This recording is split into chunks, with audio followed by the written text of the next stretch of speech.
Hello friends, welcome to मकान classes.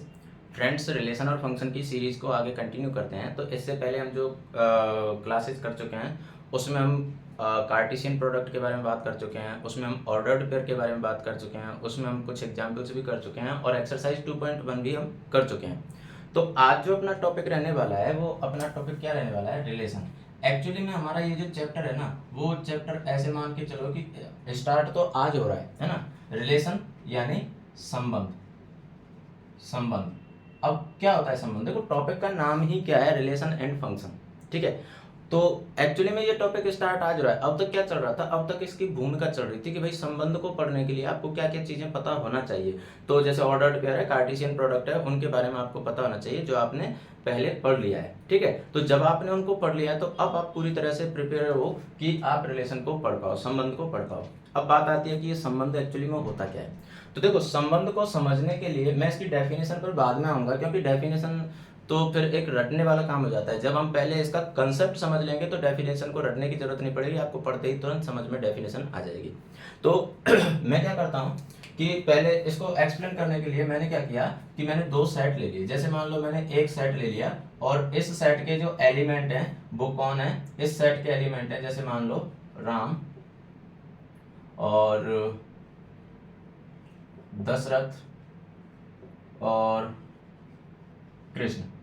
ऐसे मान लेते हैं कि ये तीन एलिमेंट है इसके, राम, दशरथ और कृष्ण। ठीक है। मैं जानबूझ के ऐसे एग्जांपल ले रहा हूं जो ऑलमोस्ट सभी जानते हैं। ठीक है भाई, हम आप लोगों ने रामायण पढ़ी है, घर में रामायण पढ़ी होगी, टीवी में देखी होगी। तो कहने का मतलब है ये जो कैरेक्टर हैं इनके बारे में तो आप सभी को पता होगा। भगवान राम, दशरथ कौन है उनके पिता हैं, और कृष्ण कौन है? भगवान कृष्ण है। सभी जानते हैं इनको, है ना। ठीक है। उसके बाद में मैंने एक दूसरा सेट लिया, कौन सा? बी। अब बी जो सेट लिया उसके एलिमेंट कौन से हैं? जैसे मान लो इसके एलिमेंट है सीता और कौशल्या और कैकेयी और मान लेते हैं कि रुक्मणी, और एक एलिमेंट और ले लेते हैं इसमें, सुमित्रा। ठीक है। मैंने ये कुछ एलिमेंट ले लिए, सीता, कौशल्या, कैकेयी, रुक्मणी और सुमित्रा। अब दो सेट ले लिए। अब जैसे मान लो मैं आपसे बोलूं कि इसका कार्टेशियन प्रोडक्ट ज्ञात करो।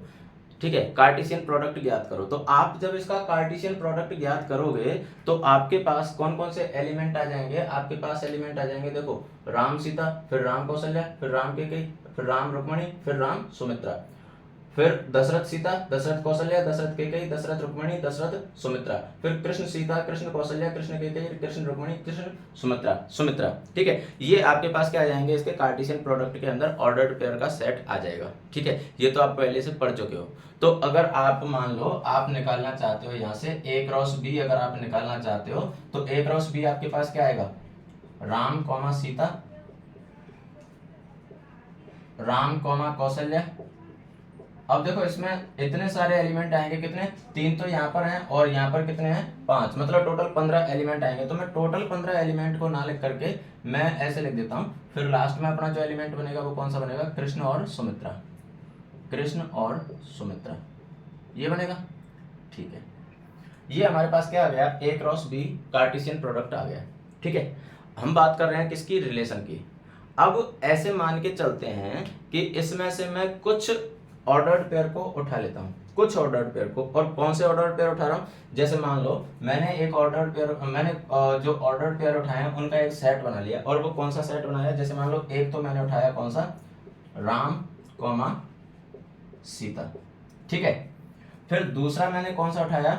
दशरथ, दशरथ कौमा कौशल्या। फिर तीसरा मैंने उठाया दशरथ कौमा कैकेयी, दशरथ कौमा कैकेयी। फिर अगला मैंने लिया दशरथ कौमा सुमित्रा, दशरथ कौमा सुमित्रा। और अगला मैंने ले लिया कृष्ण कौमा रुक्मणी, कृष्ण कौमा रुक्मणी। ये मैंने ऑर्डर्ड पेयर ले लिए और इनसे मैंने क्या बना दिया? एक सेट बना दिया। तो अब देखो ऑब्वियस सी बात है कि ये सारे के सारे जो एलिमेंट आए हैं वो कहाँ से आए हैं, ए क्रॉस बी से आए हैं। तो इसका मतलब क्या होगा कि ये जो भी सेट होगा, ये सेट क्या होगा, ए क्रॉस बी का एक सबसेट होगा, राइट। ए क्रॉस बी का एक सबसेट होगा, इसी को हम रिलेशन कहते हैं। अब इसको हमने रिलेशन क्यों कह दिया, सुनो। रिलेशन इसलिए कह दिया कि इसमें कोई भी एलिमेंट आप उठा के देखोगे तो पहला एलिमेंट दूसरे एलिमेंट से सेम टाइप से कनेक्टेड है, सेम टाइप से रिलेटेड है। कैसे समझते हैं, देखो यहाँ पर पहला एलिमेंट क्या है, राम, और दूसरा क्या है, सीता। तो राम कौन है, सीता माता के पति है राम, ठीक है। यहाँ पहला एलिमेंट है दशरथ, दूसरा कौन सा है, कौशल्या। तो कौशल्या के पति कौन है, दशरथ, ठीक है। यहाँ पहला एलिमेंट कौन है, दशरथ, दूसरा कौन है, कैकेयी। तो कैकेयी के पति कौन है, एलिमेंट सॉरी दशरथ। पहला एलिमेंट दशरथ, दूसरा सुमित्रा, सुमित्रा के पति कौन है, दशरथ। पहला एलिमेंट कृष्ण, दूसरा रुक्मणी, रुक्मणी के पति कौन है, कृष्ण। कहने का मतलब है कि इसमें हर दूसरा एलिमेंट, मतलब दूसरा जो एलिमेंट है वो पहले एलिमेंट से सेम तरीके से कनेक्टेड है। तो आप कह सकते हो कि आप इसे कह सकते हो कि दूसरा जो एलिमेंट है उसका पति कौन है, पहला एलिमेंट है, ठीक है। तो ये जो सेट बना यही क्या कहलाता है, रिलेशन कहलाता है। अब आते हैं रिलेशन की डेफिनेशन पर। रिलेशन की डेफिनेशन क्या होती है वो एक्चुअली में मैं आपको यहाँ पर बोर्ड पर बाकायदा लिख के दिखाऊंगा, लेकिन पहले उससे पहले आपका कंसेप्ट क्लियर होना जरूरी था, ठीक है। तो उम्मीद कर रहा हूँ कि कंसेप्ट क्लियर हो चुका होगा। तो इसे ही हम क्या कह देते हैं, इसे ही हम कह देते हैं रिलेशन आर। अब यहाँ पर आर जो रिलेशन है, आपको पता है कि जो आर रिलेशन है वो R is a subset of A cross B. R is a subset of A cross B, यानी जो रिलेशन आपने डिफाइन किया है आर, वो ए क्रॉस बी का क्या है, सबसेट है, ठीक है। अब इसे आप जैसे ये तो आपने लिख दिया टेबुलर फॉर्म में, है ना, आप इसे सेट बिल्डर फॉर्म में भी लिख सकते हो। रिलेशन को आप सेट बिल्डर फॉर्म में कैसे लिख सकते हो, देखो आप लिख सकते हो R defined A to B X comma y such that x is husband of y, x belongs to a and y belongs to b। ये इसकी सेट बिल्डर फॉर्म हो गई। x कॉमा बाई आपने इस तरह से लिया है कि x क्या है, बाई का हस्बैंड है, बाई का पति है, ठीक है। x सेट a से है और बाई किससे, सेट b से है। तो ये होता है रिलेशन यानी संबंध, ठीक है। अब हम बात करते हैं इसकी डेफिनेशन की। तो देखो इसकी डेफिनेशन क्या होगी उस पर भी चलते हैं। तो ये चीज आपको क्लियर है, ठीक है। आप चाहो तो इसका स्क्रीनशॉट ले सकते हो, ओके। अब चलते हैं इसकी डेफिनेशन पर। तो देखो इसकी डेफिनेशन क्या है, मैं बोर्ड पर लिख देता हूँ, दोनों हिंदी और इंग्लिश दोनों डेफिनेशन लिख देता हूँ, फिर उसके बाद में हम इसकी बात करेंगे और इसको एक्सप्लेन करेंगे, फिर उसके बाद में मैं रेंज, डोमेन और कोडोमेन की भी बात करूंगा, ठीक है, ओके। संबंध की डेफिनेशन क्या है, संबंध की डेफिनेशन अब आपने जैसे वो एग्जाम्पल देख लिया है तो अब उसके थ्रू आपको संबंध की डेफिनेशन बहुत अच्छे से समझ में आ जाएगी। तो देखो संबंध की डेफिनेशन क्या है, पढ़ते हैं। किसी अरिक्त समुच्चय ए से अरिक्त समुच्चय बी में संबंध कार्तीय गुणन ए क्रॉस बी का एक उपसमुच्चय होता है। ध्यान करो हमने पहला सेट लिया था ए जिसमें राम, दशरथ और कृष्ण लिए थे, दूसरा सेट लिया था बी जिसमें सीता और कौशल्या, कैकेयी वगैरह वो एलिमेंट लिए थे, ठीक है। तो हमने जब उनका कार्टेशियन प्रोडक्ट निकाला था तो कार्टेशियन प्रोडक्ट में टोटल कितने एलिमेंट आए थे, 15, ठीक है, 15 एलिमेंट आए थे। उन 15 एलिमेंट में से हमने कुछ एलिमेंट सिलेक्ट किए थे और एक रिलेशन डिफाइन किया था, ठीक है। तो जो रिलेशन हमने डिफाइन किया था वो रिलेशन क्या था, वो रिलेशन क्या था, ए क्रॉस बी जो कार्टेशियन प्रोडक्ट था उसका सबसेट ही था, है ना। तो इसलिए अब इस डेफिनेशन को समझो कि किसी अरिक्त समुच्चय से अरिक्त समुच्चय बी में संबंध कार्तीय गुणन ए क्रॉस बी का एक उपसमुच्चय होता है, क्लियर है। A relation R from a non-empty set A to non-empty set B is a subset of Cartesian product A cross B। तो उम्मीद कर रहा हूँ कि समझ में आ गया होगा, ठीक है। आगे चलते हैं, आगे क्या बोल रहा है कि यह उपसमुच्चय A क्रॉस B के क्रमित युग्मों के प्रथम तथा द्वितीय घटकों के मध्य एक संबंध स्थापित करने से प्राप्त होता है। जैसे हमने पिछले जो एग्जाम्पल में लिया था वो क्या लिया था कि जो पहला एलिमेंट था वो दूसरे एलिमेंट का क्या था, हस्बैंड था, तो एक संबंध बन गया उसमें, है ना। तो कहने का मतलब है कि पहले एलिमेंट और दूसरे एलिमेंट में कोई एक संबंध स्थापित करने से ये संबंध बनता है, ठीक है। कोई ना कोई एक संबंध स्थापित करते हैं तो उससे ये क्या बन जाता है, उपसमुच्चय बन जाता है। अब उसके बाद में द्वितीय घटक प्रथम घटक का क्या कहलाता है, प्रतिबिंब कहलाता है, इमेज कहलाती है, ठीक है, द्वितीय घटक प्रथम घटक का। अब देखो कैसे कहलाती है, अगर मैं उसी एग्जाम्पल को वापस लेना चाहूं तो देखो हमारे पास जो रिलेशन था वो रिलेशन क्या था, रिलेशन ये था कि पहला एलिमेंट राम और दूसरा सीता। ठीक है, फिर पहला एलिमेंट दशरथ और दूसरा कौशल्या, फिर पहला एलिमेंट दशरथ और दूसरा कैकेयी, फिर पहला एलिमेंट दशरथ और दूसरा सुमित्रा, फिर पहला एलिमेंट कृष्ण और दूसरा रुक्मणी। ये रिलेशन था। अब देखो इमेज और प्री इमेज का मतलब क्या है, जैसे इसने बोला ना द्वितीय घटक प्रथम घटक का क्या कहलाता है, प्रतिबिंब कहलाता है। तो द्वितीय घटक इसमें कौन सा हो गया, जैसे सीता है, कौशल्या है, कैकेयी है, सुमित्रा है और रुक्मणी है, ये क्या कहलाएंगे, इमेज कहलाते हैं। अब इमेज क्यों कहलाती है, देखो इसको अगर मैं एरो के थ्रू रिप्रेजेंट करना चाहूँ तो देखो एरो के थ्रू इसको कैसे रिप्रेजेंट करते हैं समझना। जैसे आप क्या करोगे कि यहाँ पर ऐसे करके ये दोनों सेट को अलग अलग बनाओगे। ठीक है, सेट ए और ये हो गया सेट बी। ठीक है, ये आपने दोनों सेट अलग अलग बना दिए। ठीक है, सेट ए और सेट बी। उम्मीद कर रहा हूं कि आपको दिख रहे होंगे, अगर नहीं दिख रहे हैं तो मैं थोड़ा सा इनको और ऊपर कर लेता हूं, थोड़ा सा छोटे अक्षर ले लेंगे। ठीक है, ये लो, हमने क्या किया, एलिप्स शेप में दोनों सेट को अलग अलग ऐसे रिप्रेजेंट कर दिया है। ठीक है, ठीक है, अब दिख रहे होंगे आपको। तो देखो मैंने क्या किया, पहले पहले एलिमेंट यहां पर ले लिए राम, दशरथ और कृष्ण। ठीक है, राम, दशरथ और कृष्ण। अब यहां पर दूसरे एलिमेंट ले लो, सीता, कौशल्या, उसके बाद में कैकेयी, उसके बाद में सुमित्रा और उसके बाद में रुक्मणी। अब आप क्या करोगे, इनको ऐसे रिलेट करोगे एरो से। ठीक है, एरो से कैसे रिलेट करोगे, देखो राम किससे कनेक्टेड है, सीता से। ठीक है, ऐसे राम सीता से कनेक्टेड है, दशरथ किससे कनेक्टेड है, कौशल्या से, दशरथ किससे कनेक्टेड है, कैकेयी से, दशरथ किससे कनेक्टेड है, सुमित्रा से, फिर कृष्ण किससे कनेक्टेड है, रुक्मणी से। ठीक है, तो अब देखो, अब हमने जो लास्ट लाइन थी वो क्या थी कि द्वितीय घटक प्रथम घटक का प्रतिबिंब कहलाता है। तो कहने का मतलब है कि जैसे सीता है वो किसका प्रतिबिंब हो गई, राम का, कौशल्या किसका प्रतिबिंब हो गई, दशरथ का, कैकेयी किसका प्रतिबिंब हो गई, दशरथ का, सुमित्रा किसका हो गई, दशरथ का, रुक्मणी किसका हो गई, कृष्ण का। तो द्वितीय घटक प्रथम घटक का क्या कहलाएगा, प्रतिबिंब कहलाता है या इमेज कहलाती है। सिमिलरली अगर मैं इसका उल्टा बोलूं कि प्रथम घटक द्वितीय घटक की प्री इमेज कहलाता है, पूर्व प्रतिबिंब कहलाता है। ठीक है, चलो मैं इसको इस लाइन को कनेक्ट कर देता हूं यहां पर। द्वितीय घटक प्रथम घटक का क्या कहलाता है, प्रतिबिंब कहलाता है। तो आप लिख सकते हो कि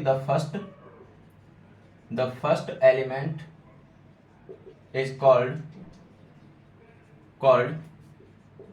द प्री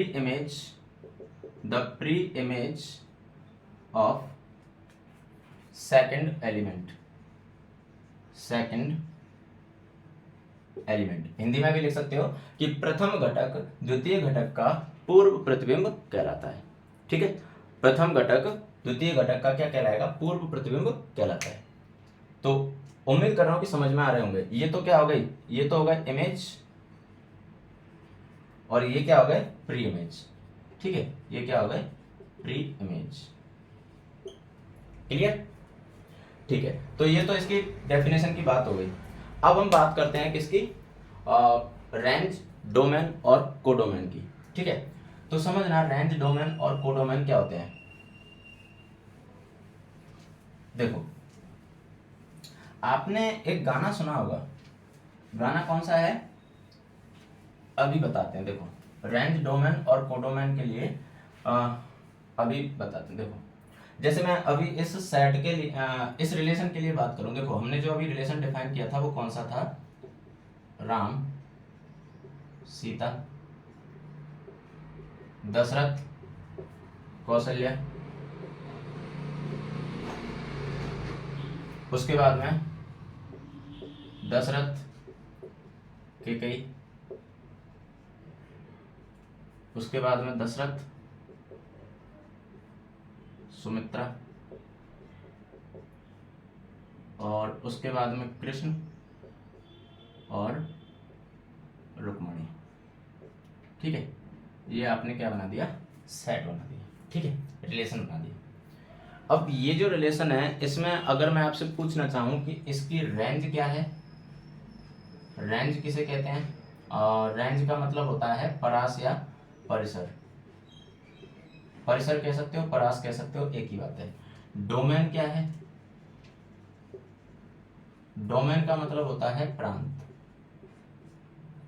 और कोडोमेन क्या है, कोडोमेन की बाद में बात करेंगे। ठीक है, तो प्रांत क्या है, परिसर क्या है, ये हम बात करते हैं। तो अभी मैं बात कर रहा था कि आपने एक गाना सुना होगा। गाना कौन सा है, आगे आगे चाहत चली, पीछे पीछे दिल चल पड़ा, कैसे भला रोकूं इसे। आगे की हमें जरूरत ही नहीं है, हमारा तो पहली लाइन से ही काम हो जाएगा। आगे आगे चाहत चली, पीछे पीछे दिल चल पड़ा।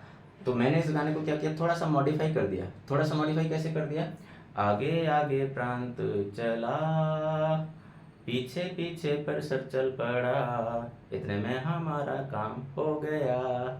आगे आगे प्रांत चला, तो पहला एलिमेंट प्रांत हो गया, पीछे पीछे परिसर चल पड़ा, तो दूसरा एलिमेंट रेंज हो गया। क्लियर, एक गाने में आपके सारे डाउट क्लियर। आगे आगे प्रांत चलेगा, पीछे पीछे परिसर चलेगा, इसका मतलब पहला एलिमेंट प्रांत होगा, दूसरा एलिमेंट परिसर होगा, कहानी खत्म। क्या डेफिनेशन लिखो इसकी, जरूरत ही नहीं है उसकी। मैंने बोला ना, आप अगर इन चीज़ों को मतलब मजे के साथ में पढ़ोगे तो फिर मजा आने वाला है। तो पहला पहला एलिमेंट प्रांत हो गया, दूसरा एलिमेंट परिसर हो गया, कहानी खत्म हो गई। अब आपसे पूछ लिया जाए कि इसका प्रांत क्या होगा, तो पहले एलिमेंट को लिख दो Ram, Dasharath, Krishna.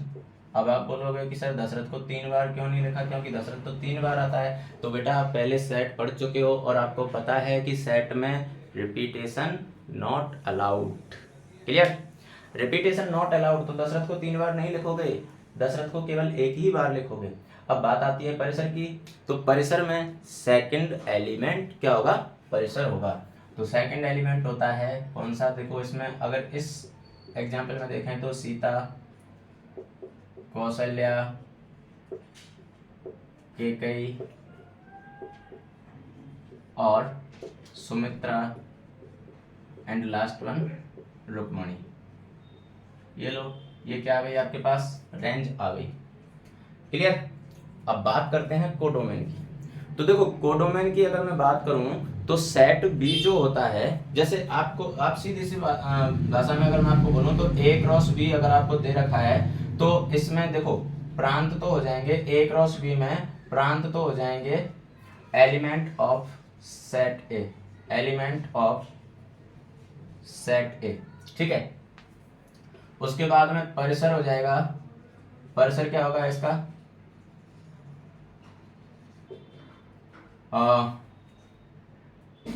Element of set B. लेकिन एलिमेंट ऑफ सेट बी तो खैर इसको नहीं कहेंगे, क्योंकि सेट बी के सारे एलिमेंट आए ऐसा कोई जरूरी नहीं होगा।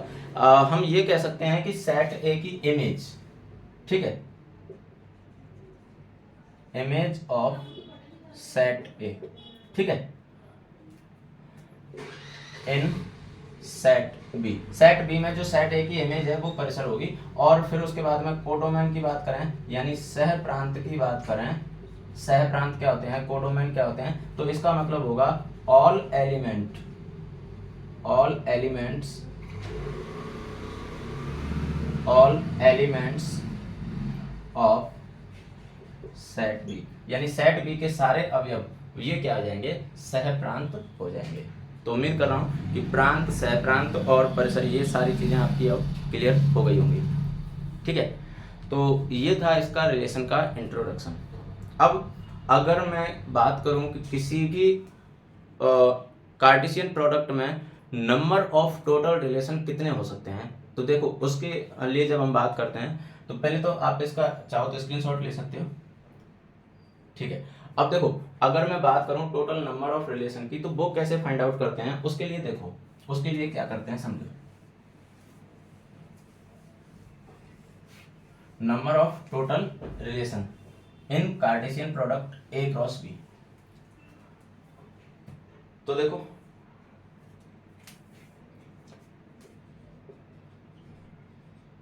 कार्तीय गुणन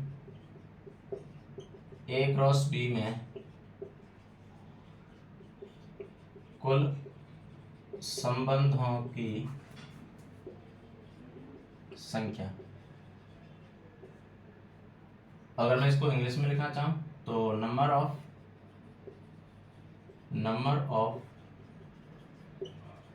total relation in Cartesian product A cross B. अब देखो कैसे निकालते हैं total number of relation, total कैसे निकालेंगे समझना। जैसे फॉर एग्जांपल मान लेते हैं, माना ए की कार्डिनलिटी है वो कितनी है, ऐसे मान लेते हैं कि m है, ठीक है। और b की कार्डिनलिटी है वो कितनी है, b की कार्डिनलिटी कितनी है, n है, ठीक है। अगर a की कार्डिनलिटी m है और b की कार्डिनलिटी n है तो आपको पता है कि इसका मतलब होगा कि नंबर a क्रॉस b की कार्डिनलिटी कितनी हो जाएगी, mn हो जाएगी, ठीक है। a क्रॉस b की कार्डिनलिटी कितनी हो जाएगी, mn हो जाएगी। अब रिलेशन की अगर हम बात करते हैं तो रिलेशन क्या होता है, a क्रॉस b का सबसेट होता है, ठीक है। a क्रॉस b का सबसेट होता है। अब वो डिपेंड करेगा कि वो सबसेट कैसे बन रहा है, हमें थोड़ी ना पता है कि कैसे बन रहा है। तो इसका मतलब सीधा सा जो रिलेशन बन रहा है वो हमें थोड़ी ना पता है कि कैसे बन रहा है। तो सीधा सा मतलब है कि उसमें अगर मैं कुल संबंधों की संख्या की बात करूं, नंबर ऑफ टोटल रिलेशन की बात करूं, तो इसका मतलब नंबर ऑफ टोटल सबसेट की बात कर रहे हैं हम, उपसमुच्चयों की कुल संख्या की बात कर रहे हैं। तो अगर नंबर ऑफ टोटल सबसेट की बात करेंगे तो आपको तो पता है कि नंबर ऑफ टोटल सबसेट कैसे निकालते हैं। तो इसका मतलब होगा आता है ए क्रॉस बी में संबंधों की कुल संख्या बराबर, आपको पता है कि संबंधों की कुल संख्या मतलब उपसमुच्चयों की कुल संख्या, और उपसमुच्चयों की कुल संख्या हम कैसे निकालते हैं, 2 raised to power n। 2 raised to power n जब हम निकालते हैं तो यहाँ पर n की वैल्यू कितनी है, mn है। तो इसका मतलब ये हो जाएगा 2 raised to power mn। ये a क्रॉस b में संबंधों की कुल संख्या आ जाएगी, ठीक है। अगर मैं इसको इंग्लिश में लिखना चाहूँ तो हम लिख सकते हैं कि देयरफॉर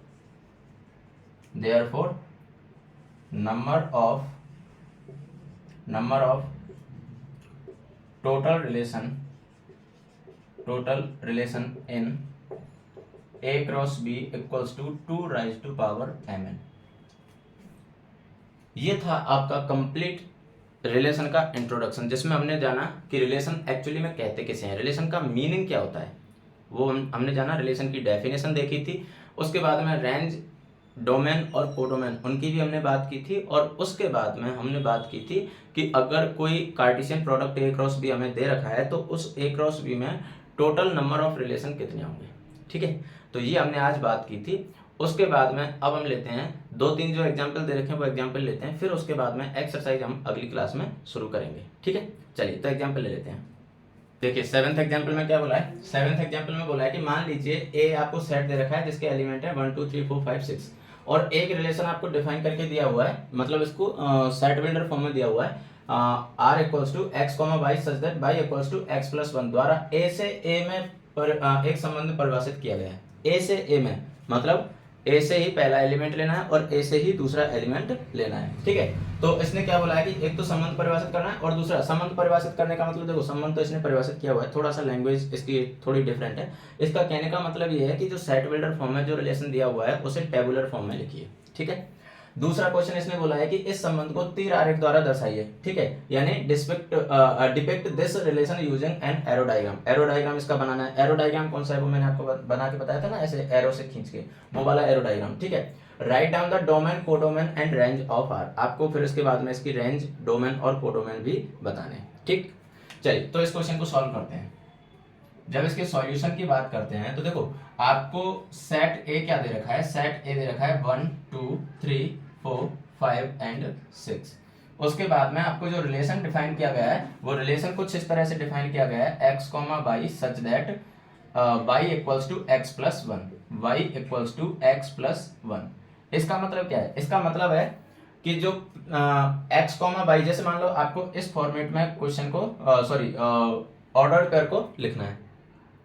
अब इसने बोला y equals to x plus 1, यानी पहला एलिमेंट से जस्ट एक ज्यादा होगा दूसरा एलिमेंट, ये है इसका मतलब। ठीक है, जैसे मान लो आपने x की जगह क्या रखा, जैसे आपको ये रखनी तो वैल्यू किससे है, सेट ए से रखनी है। तो जैसे मान लो आपने x की जगह क्या रखा 1, तो y इक्वल्स टू कितना आ जाएगा 1 प्लस 1 यानी 2। तो कहने का मतलब है कि एक तो इसका ऑर्डर्ड पेयर कौन सा बन जाएगा 1, 2।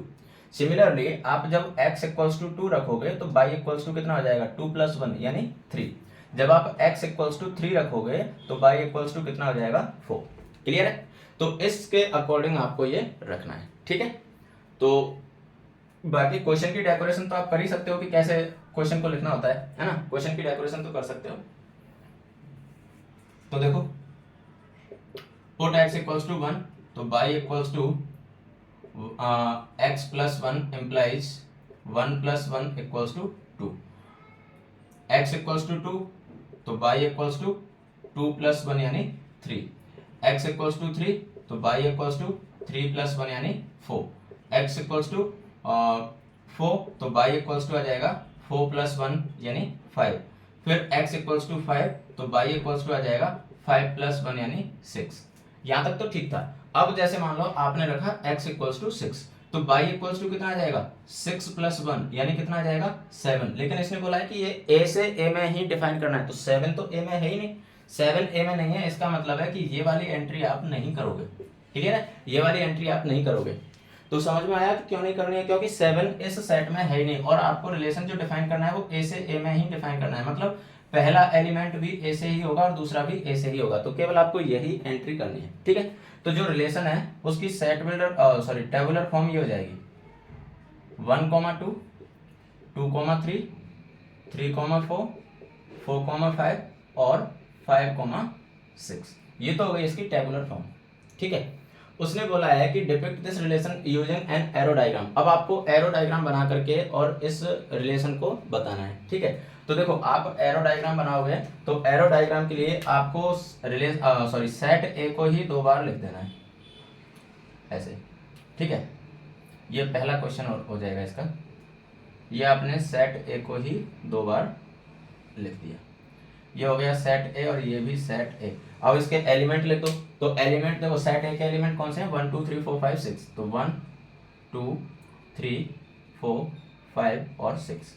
इधर 1 2 3 4 5 और 6। अब एरो डायग्राम में क्या होता है कि एरो डायग्राम में आपको इमेज और प्री इमेज बतानी होती है। ठीक है, तो कहने का मतलब है कि पहले यानी 1 की इमेज क्या है, 1 की इमेज क्या है 2 है, तो 1 को आप कनेक्ट कर दो किससे 2 से।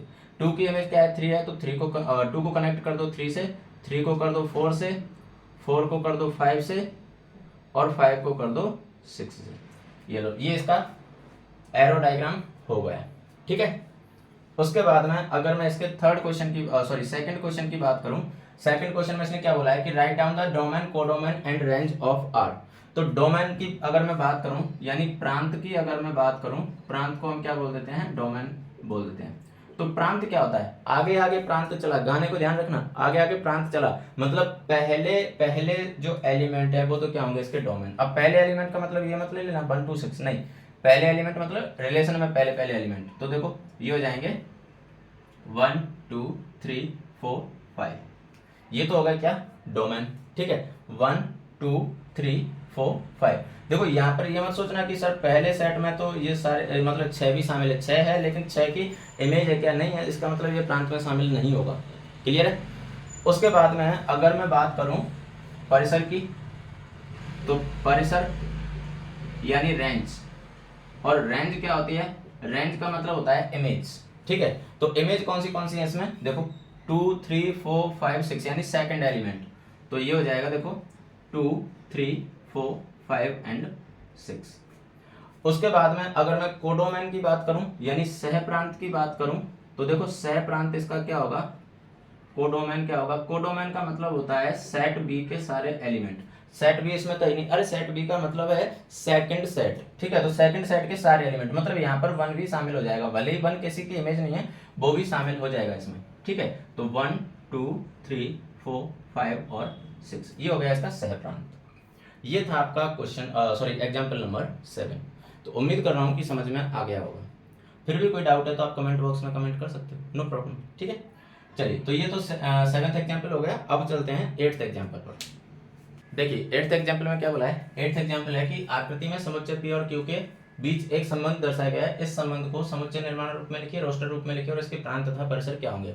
मतलब आपको ये आकृति दे रखी है और ये इसमें ये तो है सेट पी और ये है सेट क्यू, ठीक है। इनके बीच में आपको एरो डायग्राम दिया गया है, ठीक है, तीर आरेख दिया गया है। तो इसने बोला है कि the figure show a relation between set P and Q, right this relation in set builder form. आपको इस रिलेशन को सेट बिल्डर फॉर्म में भी लिखना है और इसे ही रोस्टर फॉर्म में भी लिखना है। साथ में ही बोला है कि इसके रेंज और डोमेन भी बताने हैं। चलिए तो इसको सॉल्व करते हैं। अब देखो, जब आप इसमें रिलेशन देखोगे तो सबसे पहले तो आपको पता चलना चाहिए कि इनमें रिलेशन क्या है। तो देखो इसमें आप ध्यान से देखो, 9 किससे कनेक्टेड है, 3 से, और 9 किससे कनेक्टेड है, -3 से, ठीक है। चलो और देखते हैं, 4 किससे कनेक्टेड है, 2 से, 4 किससे कनेक्टेड है, -2 से, ठीक है। थोड़ा थोड़ा हिंट हमें मिल रहा है, अब इसमें थोड़ा थोड़ा हिंट मिल रहा है। क्या मिल रहा है कि दूसरे सेट में जो एलिमेंट हैं उनका स्क्वायर है पहला सेट, क्लियर है। दूसरे सेट में जो रिलेशन सॉरी एलिमेंट हैं उनका स्क्वायर पहला सेट है। चलो एक और क्रॉस चेक कर लेते हैं, 25 को देखते हैं, 25 5 का और -5 इन दोनों से रिलेटेड है। तो अब आप देख पा रहे हो, देखो 5 का स्क्वायर भी 25 होता है, -5 का भी 25 होता है, -3 का स्क्वायर भी 9 होता है, 3 का स्क्वायर भी 9 होता है, -2 का स्क्वायर भी 4 होता है और 2 का स्क्वायर भी 4 होता है। इसका मतलब सीधा सीधा एक ही निकल के आया, क्या निकल के आया कि पहला जो एलिमेंट है वो दूसरे का क्या है, स्क्वायर है, ठीक है। पहला एलिमेंट दूसरे का स्क्वायर है। तो चलिए अब हमें रिलेशन तो पता लग चुका है, अब इसे हम समुच्चय निर्माण रूप में और रोस्टर रूप में लिख लेते हैं, ठीक है। तो अगर मैं इसके आंसर की बात करूं तो आंसर 8th का, देखो फर्स्ट आंसर तो क्या हो जाएगा, फर्स्ट आंसर हो जाएगा समुच्चय निर्माण रूप में लिखिए, यानी सेट बिल्डर फॉर्म में लिखना है। तो देखो सेट बिल्डर फॉर्म जब आप इसकी लिखोगे, सेट बिल्डर फॉर्म, तो सेट बिल्डर फॉर्म हो जाएगी, देखो रिलेशन डिफाइन है तो R equals to x, y such that x, y such that x equals to y square. देखो आप बाई का स्क्वायर करोगे, देखो जैसे इसमें जो एलिमेंट आएंगे आप ध्यान से देखो, इसमें जो एलिमेंट आएंगे वो कैसे आ जाएंगे। जैसे देखो मैं अगर इसे लिखना चाहूँ तो देखो 9,3 और 9,-3, फिर 4,2 4,-2, फिर 25,5 और 25,-5 यही बनेंगे, ठीक है, यही पेयर बनेंगे। तो अब देखो 3 का स्क्वायर 9, देखो बाई स्क्वायर क्या है तो x equals to y square है ना, तो 3 x की जगह 9 और 3 की जगह बाई की जगह 3, तो 3 का स्क्वायर 9, -3 का 9, 2 का 4, -2 का 4, 5 का 25, -5 का 25, है ना। तो इसलिए ये क्या हो गई, इसकी सेट बिल्डर फॉर्म हो गई। और साथ ही साथ में इसमें लिख देंगे x बिलोंग्स टू, x किससे है, p से है, and y belongs to q। ये तो हो गई इसकी कौन सी फॉर्म, सेट बिल्डर फॉर्म।